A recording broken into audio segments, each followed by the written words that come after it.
So I was reminded of this verse in Job chapter 1, and it is from verse 20. So, at this, Job got up and tore his robe and shaved his head. Then he fell to the ground in worship and said, "Naked I come from my mother's womb, and naked I shall depart. The Lord gave, and the Lord has taken away. May the name of the Lord be praised." What I really, what I really like about this is the fact. So first off, we all agree the Book of Job is one of the mind-boggling things, one of the mind-boggling books in the Bible, and there's so many different things you can learn from it. It's one of those books where you every time you read it, you kind of get something new and that sort of thing. I mean, that's the whole Bible, to be fair, where you read it, but Job is one where you really need to just get deep. The more you read it, the better, and the easier it is to try and like kind of understand. But what I really like about these verses is the fact that it's kind of a reminder how we can get attached to things. Now, don't get me wrong, as it's literally as Job says here, God will give us stuff, God will give us money. Obviously, Job's situation is kind of one of the kind. But I'll just mention this before I get into it. We're not necessarily focused on the character of Job in this, and more kind of on everyday situations, because this is a very kind of anyway.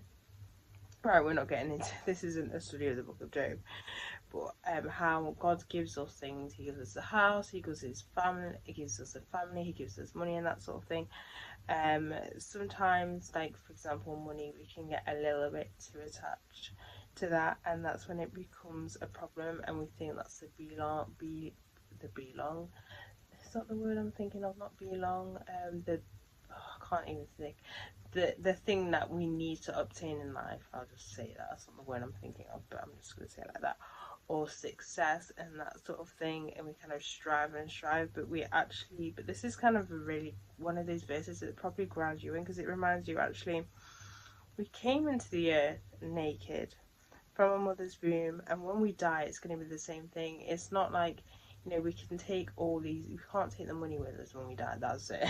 We're not going to take the money with us when we die, or our success on earth is going to be celebrated in heaven, depending on the sort of success. If we're talking success as in like the secular success, like say work life, that sort of thing, no. The success of celebrating is obviously you spreading the gospel and all the people you've turned to Christ and everything like that, but not necessarily obviously the secular thing of success, which is like a career, house, that sort of thing.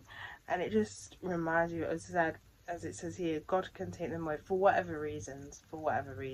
Again, the Book of Job has one sort of reason. I mean, if you've not read the Book of Job, you should do. But the whole idea is, it happens. Don't overthink it. Job tried to put God on trial, and God kind of just explained everything. Do you know this? Do you not? And Job's like, okay, I'm so sorry. I'm so sorry. In other words, it just happens.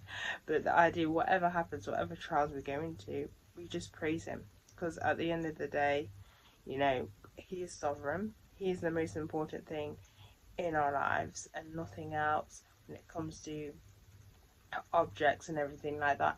Even when it comes to family and partnerships, that's why they say it's really important when you do get into a relationship to be in a relationship with another Christian, and not to kind of not be linked to someone who isn't a Christian, because that can cause a lot of issues and stuff like that. Because as a Christian, you can then obviously you and your Christian can't even speak, but if your partner is a Christian, they will understand, and then you both elevate God, and God becomes the head of that relationship. Whereas if it's kind of one person that's a Christian and another person that's not a Christian, it becomes an issue. But either way, what I'm trying to say is God is above everything, is above your family, your success, that sort of thing, money, everything like that. Like, God will help you along the way, but it's important to realize actually He's helping you. The reason why you have this money, the reason why you have this success, is because of Him.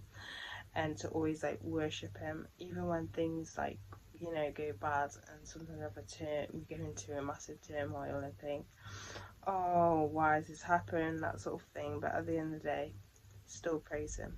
Still, it's happened for a reason. We don't necessarily know the reason. Sometimes he may tell you the reason, or sometimes, like Job, we don't get a straight up answer as to why it's happening. But at the end of the day, he's doing it for us and it's for our benefit.